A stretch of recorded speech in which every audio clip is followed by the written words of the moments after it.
Hey, what's up, guys? It's 8 Deadly Sin coming at you with my last champion select analysis for the first day of NA LCS. I'm a little bit behind in all my videos, so I'm not going to do those other two games. I viewed only the top three games that I thought should be analyzed. If you guys really want to see me put my analysis on the champion select of those other two games, which would have been the NRG game and I don't even know the teams, to be honest, because I don't care about them, in the sense that they're not going to be top tier teams anyways, and their games weren't that interesting to me when I looked at the stats and champions chose. So if you really want those, put it in the comments and I'll make the time to make them. But for now, I'm just going to focus on getting these games out and then focusing on the second day of NALCS and some LCK games that I'm behind on. But let's jump right into this. This is Renegades versus Team Liquid. Let's go. So first ban coming out from Renegades is Kindred.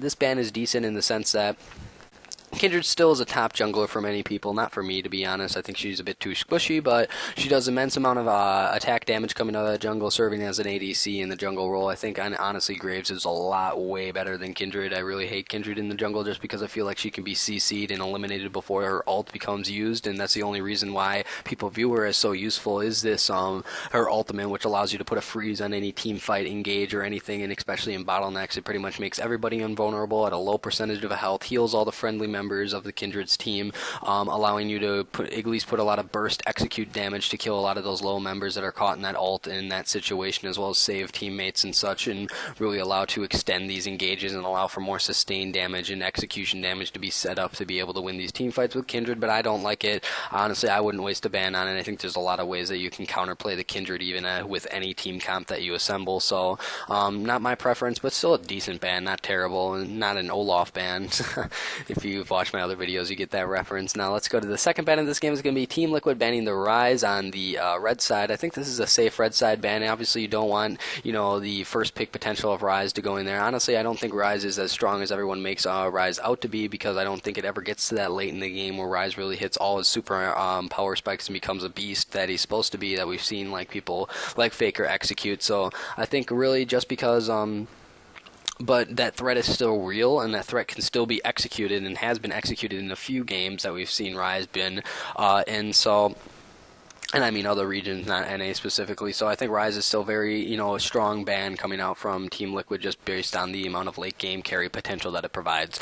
The next ban is going to be Renegade's second ban, which is the Tahm Kench. I think Tahm Kench is a decent ban, a very kind of meta-specific ban in the sense that Tahm Kench provides so much utility coming out from the top lane. Not only is he a strong frontliner, he is pretty much two frontliners in once, in the sense that his gray health gives him immense sustainability in these team fights, the ability to eat a lot of damage, eat a lot of abilities, as well as his annoyance factor of his Devour. While you're in sustained team fights and he's alive for so long, he's going to get 3 stacks on pretty much anybody unless they really kite away from him and kite him effectively.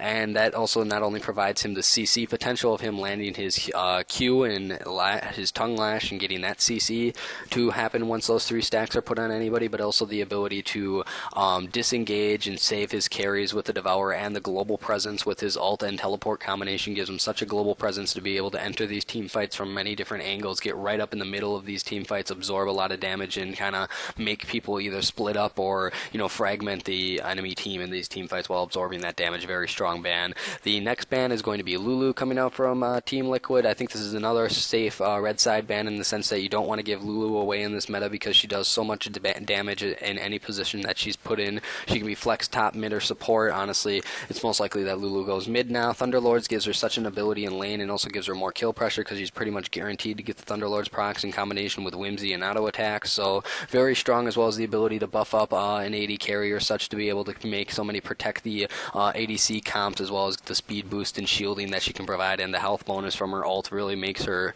very strong in this meta. And she never experiences that late game slump, because games, if they're played correctly, shouldn't be going past 40 to 45 minutes at all. Honestly, the latest game should be 45 minutes in this meta, but we've seen a lot of later games, so obviously there's some poor execution of how the meta should be played, and that's just referent in those game times rather than, what the patch is actually informing players to do with what's strong right now. So I think a very strong meta ban coming out from Team Liquid. The last ban for Renegades is really, really confusing for me. It's Gangplank, and you've already heard me kind of get salty at TSM for their bans if you've watched my previous video on the analysis of them versus CLG. It's like, Gangplank is so strong, so it necessitates a ban. Hear me out. It necessitates a ban. It is super strong right now. The massive amount of area of effect attack damage that it can deal, the armor shredding with his barrels, his carry potential coming out of the top lane, his ultimate damage and global presence that it has, being able to stop dives and initiate dives with it just without him even being there, as well as the wave clear that it provides, is insane. Okay? Yeah, so insane, you should make red side ban it for you. Like, that's how insane it is. You should always make a red side 100% ban it for you, and if they don't, punish them for it, pick it, and be amazing. So either RF Legendary can't play this champion, or, you know, I don't know. That's the only explanation I can actually have, is that he can't play it. He can't play it, and he should be able to play it, because it's been so strong for so long. Even in the end of last season, it was strong. RF, learn to play this champion so you don't waste a ban for it. Much rather would have preferred to see like a Lissandra ban in place of it, or Fiora ban, but I don't like Fiora bans on the blue side either, because I think Fiora is also really strong. I honestly would have preferred to see Lissandra banned instead of this. The last ban coming out from Team Liquid is a targeted ban towards Remy, which is the Thresh. And when I first saw this ban, I was like, really, bruh? But then again, I understand the strategic value of trying to tilt a challenger team who just entered the LCS and trying to tilt their support and probably gain any advantage from that, seeing how Thresh is her signature champion. But honestly, I don't think it's too bad. I have faith in Remy's ability to play more than just Thresh, which every, person in the LCS should be able to play a lot more, a lot more champions than just one signature one. So while it's a targeted ban, I honestly would have rather preferred to see a Fiora or Lissandra ban. I think those would have been a lot more meta bans, and if Gangplank had happened not to be banned, I think Gangplank would have been automatically banned instead of the Thresh. So I really think a Fiora or something ban would have come up, but I'll get into why I'm kind of salty about this Fiora once we kind of get further into picks. Now it's starting off with picks. First pick going to blue side Renegades. Obviously it's this Mundo for RF Legendary in the top lane. And I'm like, why? Why? There's no reason to first pick a Mundo. There's so many things that could require priority. Also, just in the regular team comp that they've assembled right here, even if you keep everything on their team that they have it is now, there's picks on their team that require more priority than the Mundo. Honestly, no one should be, thinking of taking the Mundo away from anybody, because Mundo's pretty garbage right now, and I'll get into that right now, in the sense that Mundo is a hyper tank. Okay, we all understand that. When it was League of Tanks a couple, seasons ago, it was really insane how good he was. But now it's not that. Now it's League of ending the game before 30 minutes, which is completely viable for I think any professional team, regardless of skill level. I think it's pretty much a given that you can end the game within 30 minutes, and Mundo does not fit into those strategies at all, because first, Mundo has no wave clear, and his ability to farm is garbage. Now, in the context of that, he can get shut down really fast by anyone who can decently wave clear and farm as a top laner and push him out of CC, not only making him disadvantages, but delaying his scaling to where he's supposed to get tanky, because Mundo's only helpful when he's tanky and being able to do sustained damage over a long period of time in a fight through being super tanky. But since he's never going to really get to the point, or should never get to the point where he's going to be tanky, he's pretty much a non-factor, useless piece of garbage in the top lane if the enemy team properly ganks him and shuts him down. And even if he isn't shut down, he still requires so much time to get that tanky that these games really should not be going that long. But also, that also gives, it's to kind of go for the benefits, not just to shit on the pick or anything, because obviously they have a game plan with him. Mundo also provides a lot of late game security and late game team fight security, in the sense that he is an insane frontline who's able to, make long team fights and sustain through all that damage and absorb a lot, while also doing a lot of damage as himself over a long period of time. So, in short, I would never pick this ever in a game ever, even though I just said there are some benefits to it. I think even if you're going for a tanky top lane, I think Zac is way better if you want to go for something that is extremely tanky. If Tom Kench or something like that is banned out, I think Zac would be insanely better, just because Zac, while the wave clear is somewhat the same, while Zac has a little bit better than Mundo, I think the utility of Zac in team fighting is just so much better, as well as the mid-game utility, because Mundo is going to have no mid-game utility regardless if he does well or not, because he's just going to be pretty much a crappy tank. But Zac provides so much engage utility with his insane range of his slingshot, not only having those amazing engages, as well as the pressure that applies to any team trying to position itself in the era of an unseen Zac that can be engaging from over any wall and over any obstacle. But also just the utility of the bounce around and the passive, I think, makes him just as viable of a tank, and even a better tank tank to use instead of Mundo.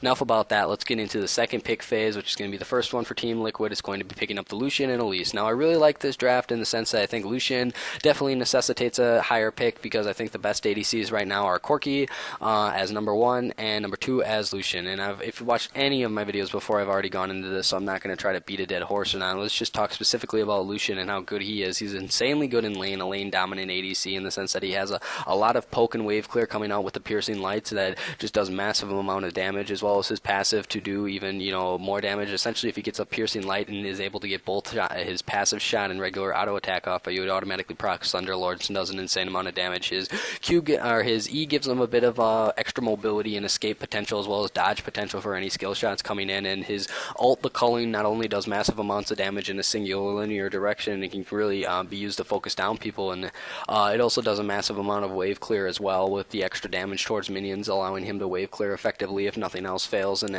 they don't really have any wave clear along with them. I think it needs to be coupled with another form of more less cooldown based wave clear with the somewhat long cooldown of the culling, but I think it's very good by itself anyways. Just does a massive amount of damage and pretty much is a lane bully, pretty much guaranteed to push any bottom lane in and pretty much dominate any lane if played correctly, and has a decent support to back it up. Now this Elise pick I think is very good in the sense that I think Elise is probably if I had to make a ranking, actually number one jungler for me right now. My opinion is kind of even swayed more in the favor of Elite, just because her damage is insane compared to other top junglers, besides maybe Elise Sin.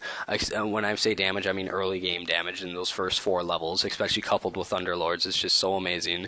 And those base damages kind of hold true, allowing her to get tanky and go for items such as Cinderhulk, kind of have a frontline dynamic to her as well, but also the gank paths that she can take with the massive range of a Repel, Cocoon, as well as just the range on Cocoon in general, especially with the vision changes, with the less green wards, allowing her to open up a lot of potential Repel into lane options to set up these ganks, I think is insane. And coupled with that damage, makes her probably the strongest jungle pick you can pick up, a very safe pick for I Will Dominate. The next picking phase is going to be Renegade Seconds, where they're going to be picking up Rek'Sai for Crumbs, and they're going to be picking up Callista for Freeze. Now, already, I kind of already see what, Renegades is doing, and I don't like it. And the reason is this, is the Rek'Sai, okay, Rek'Sai is a good pick, in the sense that there really isn't any other junglers that I would suggest. Honestly, if I had to, actually there are. In the context of if you're going for a hyper tank Mundo, and you're confident in RF's ability to be able to execute the tank Mundo correctly, which, sounds really odd when I say it like that, but be able to execute the tank Mundo, you shouldn't go for another tanky jungler. Go for something like a Graves, I think, just do a massive amount of damage, have a lot more mid-game team fight pressure with the Graves. I think that does so much damage and is really good in the context of its ability to armor shred and take out targets, be able to chunk out Elise and such, and just a massive amount of one-shot potential that Graves provides, because you're already going to have the tanky front line of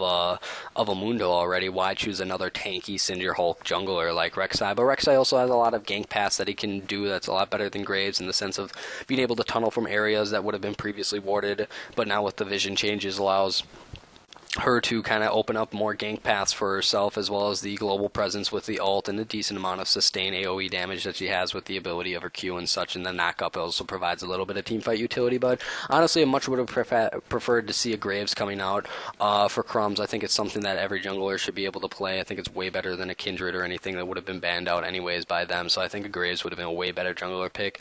Let's go into Freeze's Callista. So Callista is growing on a lot of people, not growing on me, in the sense that I think Corki is way better than her in the mid-game, and I think a lot of these games should be decided in the mid-game. I think no game on this patch should really go past, I'm going to say 50 minutes. In a previous video I said 45, but I've really changed my opinion in seeing how some of these Korean teams are interacting with mid-game focused team comps versus other kind of ones that have other late-game possibilities, as well as zone control versus the mid-game push. I think that there's an ability for a game to go up to 50 minutes if everything is executed perfectly by both teams and the team comps are constructed correctly, but I think honestly no game should really go past 40 minutes unless there's like pure League of Legends being played perfectly perfect League of Legends being played. I think no game should really go past that 40-minute mark. So why is Kalista being chosen? Well, she does a lot of massive AoE damage with Rend and such, and is really good at team fighting in the kind of later side of the mid game. She really is dependent on being able to get the Runaan's Hurricane and Blade of the Rune King, but Blade of the Rune King is a pretty crap item compared to the other stats that other ADC items have. So honestly, I much rather would have preferred to see a Corki. I think it not only does it provide a relatively same amount of wave clear as the Kalista does, especially with changes to her Rend. I think that coupled with the wave clear, I think Corki offers a lot more team fight and mid game utility with the package and the ability for the package to create pretty much a kill on the map every time it's picked up, and the poke damage and mix damage that Corki provides. I think is just way better in the mid game and allows them to have a lot better mid game potential. And I think in combination with the Graves jungle, like I said, that would just be a massive amount of damage coming out from the Renegade side to be able to end this game very fast in the mid game. The next pick phase, the fourth one outlined in green for you guys, is going to be for Team Liquid. They are picking up the Gnar. Sorry, taking a drink of water. Don't want to get too raspy. Picking up the Gnar for top lane, and Phoenix is going to be picking up Victor for himself. So let's talk about this Gnar. And I'm sitting here and I'm looking and I'm like, who, Loco Doco, I know you're like the coach and all, but come on, Gnar, did you just not do your job for the past couple months in the preseason? Like, come on, you can tell me. You can tell me. I'm just some dude who's doing analysis of his own personal volition on the internet and posting it to YouTube for it to barely get any views. So, you know, you can tell me, Loco Doco. You can come to me in confidence and bring your sorrow, because what the fuck is Gnar doing in 6.1 Leave? Like, especially against the Mundo. Don't get me wrong, Gnar does good in the Mundo, and if this was Season 3, Season 4, or Season, even the beginning of Season 5, I would have been like, yeah, that's a good matchup, that's a fine pick. Not now, and not especially what's left open, because there should be some, fucking alarm bells going off in your head at this point, because ding, ding, ding, ding, Lissandra and Fiora have been left open this entire drafting phase. Lissandra and Fiora are so much better than Gnar. Lissandra and Fiora do so much better against Mundo than Gnar.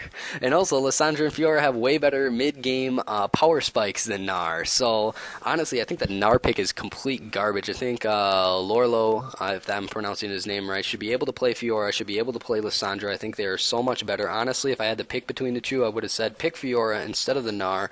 I think not only is it has the ability just to crush the Mundo in lane, just crush the Mundo in lane and set Mundo so far back that he's not even going to become anything resembling a tank by the mid-game, but also I think Fiora has a way stronger split push potential, which also gives you some more avenues for macro level play in the game, but also just decent team fighting and team fighting utility with their ultimate and pure damage to be able to not only take out the tankiness of Mundo, but also provide a lot of healing for the team with the ultimate. I think also Fiora scales way better into the late game than a Lissandra, even though Lissandra would have been just as good. I think Lissandra provides a lot more team fight utility with her AoE, magic damage, and how her ultimate interacts is both not only as a second Zanya's for herself, or as the ability to create picks with it. I think both of those would have been very good.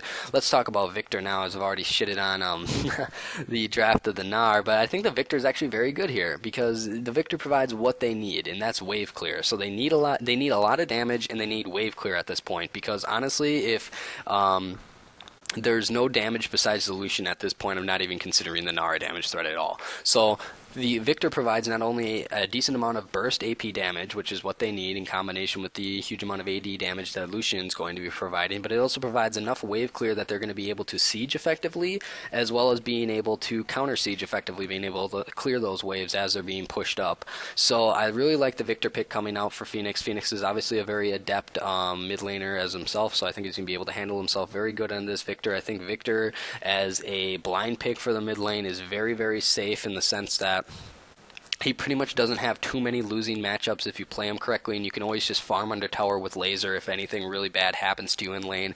So I think a very safe pick coming out for Phoenix as a blind pick mid lane choice. Honestly, I don't know why you would pick your mid lane this early. For Team Liquid, that would be my only complaint about the pick. I think you could save it for a counter pick potential, but ultimately I think it's exactly what the team comp for Team Liquid needed at this point. Now, the next draft phase, which is going to be the final draft phase for Renegades, is going to round out their team comp outlined in light blue for you with the number 5. It's going to be the Orianna for Alex Ich and the Alistar for Remy. So let's talk about Remy's pick first, because this is the one where I'm not actually going to shit on it, unlike what's going to happen to Alex Ich and his Orianna in a short while. So Alistar synergizes really well with the Callista. I think is very good. Also, within context of the Orianna, there's a decent ball delivery system that can be applied with the Headbutt Alistar, and I think that's very good. Alistar is honestly very, very strong. There's very few supports that I would honestly suggest in the place of Alistar. Actually, there's pretty much none in the context that since Callista's been chosen. Without the Callista, I think Remy has a lot more options, but with the Callista, I think Alistar is pretty much the only option Remy can choose. I'm sure she'll do fine on it, honestly. I think she I'm not obvious. I haven't watched this game, but Remy seems like a decent enough player that she's going to be able to, even in the face of this BM target ban, is going to be doing just fine in the bottom lane. I think the Callista Alistar lane is probably one of the strongest Callista lanes, besides Callista Thresh, which would probably be, I would rank as the strongest Callista combo. So very good in that sense. It's going to do decent against the Lucian mystery support at this point in the draft lane. Honestly, I would suggest Renegades to lane swap, though. I think that would be better for the team comp. But let's jump into Orianna. Now, Alex Ich, I know you haven't played League of Legends in a while, even though you were on the Challenger team and whatever. But Orianna isn't why. Again, I might sound like a cocky asshole at this point, but honestly, there's no reason to pick the Orianna because you know what Phoenix is doing. Orianna is not a counter pick to anything at all. Orianna should only be blind picked as a safe pick in the mid lane that pretty much gives you a decent amount of control. The nice thing about Orianna, or should I say bad thing about Orianna, is that she has no damage. In the context of if you don't get very, very, very, very far ahead, she's going to have barely any damage in the mid game, and while she has teamfight utility with the ult and various things to be able to put ult on to Crumbs or the ult on the Remy or the ball on the Remy and be able to set up ults like that, I don't think it's actually going to be doing enough damage in the context of what Team Liquid's team comp is, even with the Gnar pick. So I really don't like this Orianna pick. I much rather would have seen Alex Ich on somebody like LeBlanc. I think LeBlanc would have provided a lot more mid-game pressure that they need, as well as a lot more damage, which is really, really what this Renegade squad is lacking until the late game is damage. So I think that a LeBlanc would have been immensely better than the Orianna. Now getting into the final pick of the game, it's going to be this Janna for Smoothie in the bot lane.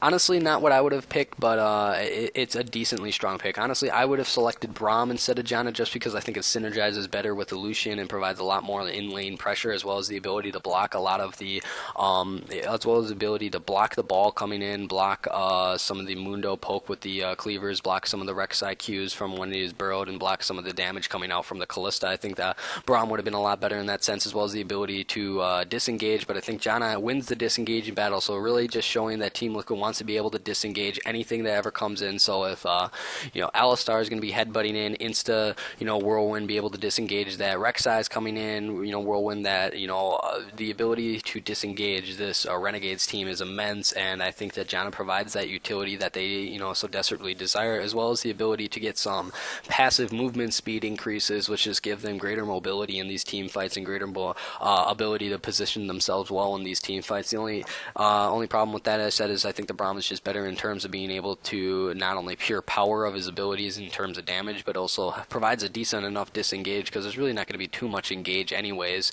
that can't already be blocked by the Braum shield. But honestly, the Janna is not a terrible pick. I think it's decent. Let's talk about the team comps as a whole. So let's start off with the Renegades and whatever the fuck this monstrosity is. And I might be a bit harsh when I say that, because honestly, Renegades team comp isn't bad. It just seems really out of date in the sense that Mundo, they're really throwing a lot of eggs into this late game basket, because they have a very heavy front line with Mundo, Rek'Sai, and Alistar, but they don't have the damage to back that front line up, so they're going to be very slumped in the mid and early game, because Callista isn't going to be able to do damage until she gets those aforementioned items that I already stated, and Orianna isn't going to be able to do a lot of damage until she kind of gets really far in the late game, and even at that point, she's never going to be able to deal as much damage and scale as effectively as the Victor Victor, so I think it's just a bad pick in general to be picking up against the Victor. Again, I much would have rather seen a Corky for Freeze and a LeBlanc for Alex Ich. I think that would have made a really decent team comp out of what Renegades is crafted here, but I think the fatal flaw is that they're throwing so many eggs into this late game basket. I think pretty much what they're doing and what both teams are doing is they're making these games unnecessarily long. Like, there's no reason that like I said, if Perfect League of Legends is played as accordance to what the meta is at least showing what is strong right now, I don't think that these games should be going past 40 minutes. But what both teams have crafted is things that make the game longer than they should be. Like a Mundo and Gnar matchup makes it longer than it should be, whereas a Fiora pickup by either team would have greatly helped them out. So if I would craft the perfect team comp for Renegades in this round, based off of picks, bans, and everything, and in the context, I would have had Fiora in the top lane for Legendary, would have been way better than Mundo. In the context of the Fiora pick, keep the Rek'Sai because they need that tankiness. Corki for Freeze, LeBlanc for Alex Ich, and Remy can stick on Alistar or pretty much choose any other support at that point, but I think Alistar would be the best just to provide some extra frontline tankiness, especially with the ult being able to set up those dives and stuff. So I would literally change over half of the team comp just to actually face things that are actually good. And I think if they had the team comp that I just described to you with the Fiora, Corki, and LeBlanc, they would have been able to end this game in less than 35 minutes and be able to completely crush the Team Liquid lineup, even though they have, because the wave clear of Victor doesn't matter if he's dead. The Fiora v Gnar would just be immensely good, as well as just Fiora having split push pressure over the Gnar and scaling better into the late game, even if it goes that late. And I think the disengage from Janna wouldn't have mattered in that context because all you got to do is blow up the Janna with one spell rotation from any of the other carries that I mentioned that they should switch to, would just completely eliminate that factor. Now going to Team Liquid, they're going for a very much honestly, they're going for a very zone-controlled team. And when I say zone control in the sense that you have Gravity Well and AoE damage coming out for Victor, you have the Gnar ulti, which is going to be able to get into these bottlenecks, you have the Janna disengage, as well as the her Q being able to knock up a lot of people in a straight line in these bottlenecks, as well as the slight AoE damage coming in from Elise, as well as the ability to create picks with that, and then the linear AD damage of Lucian being able to really do wonders in these bottlenecks with the culling and the piercing lights. So this team really wants to fight in these bottlenecks that I'm describing that can either be Baron, Dragon, or any jungle terrain at all because of just the amount of walls and such. And I think that they have a decent siege comp as well, because Janna not only is going to be able to create some zones of pressure with her Q, being able to push people off turrets and allow for Lucian to get some time on this as well, but the just wave clear coming out from Victor is going to be insane, both for sieging and counter sieging. So if I had to give the advantage to either of these teams, while I hate both team comps, also just a small note, I think that a Fiora pickup for Team Liquid would instantly win them this game if they picked up Fiora instead of the Gnar. I think that they have enough tankiness in the front line with the Elise and kind of a little bit tanky stats that Victor gets with the shield coming off his Q. I think if they would have picked up the Fiora, they would have been able to end this game in less than 35 minutes in the context of Renegade style, because Fiora would just completely crap all over the Mundo pick, and also the damage coming out from the rest of the carries of Renegades wouldn't really be there until post 35 minutes, really making them an actual threat. So I think that they could have really ended this game super fast if they would have chose even the Lissandra or the Fiora. My bet's going Fiora being better than Lissandra just in terms of damage and scalability in the late game if it ended up going to the late game, and the ability to just crush the Mundo in lane and have more of a split push presence. So I think that's a way that they can improve their team comp. Otherwise, everything else is fairly decent. Besides maybe the Braum for Janna, but also the Janna is not that big of a deal for me. Now, kind of going, I think that's pretty much it for analysis on the team comps and such. Oh yeah, if I had to give advantage to somebody, I haven't watched this game, I only know it went over an hour, so my analysis on why the fuck these games are going so late and why these team comps allow these games to go late without anyone actually ending them out early kind of holds true just from the basis of that. I don't actually know who wins, I only know how long the game was because I heard it from a friend, but if I had to give anyone a slight advantage, I would give Team Liquid the advantage up until minute 35, where I think post minute 35, Renegades should have the advantage, but I think that these team comps are so poorly constructed in terms of like how their picks interact with each other that honestly I think it's going to be a very, very close game, a very, very long game, just based off how these team comps are constructed. If no one really gets a actual direct advantage before the mid game, and if anyone was to get that mid game advantage and end early, I would give that advantage to Team Liquid. But in the long run, just based off the team comp of Renegades, especially with the Mundo, I think if it goes super late in the combination with late game Mundo and late game Callista, I would have to give the advantage to Renegades post 35 minutes. So this has been 8th Deadly Sin. Hope you enjoyed it. If you disagree with me, please tell me in the comments. If you agree with me, tell me in the comments. So remember to rate, comment, and subscribe. This has been 8th Deadly Sin. Peace.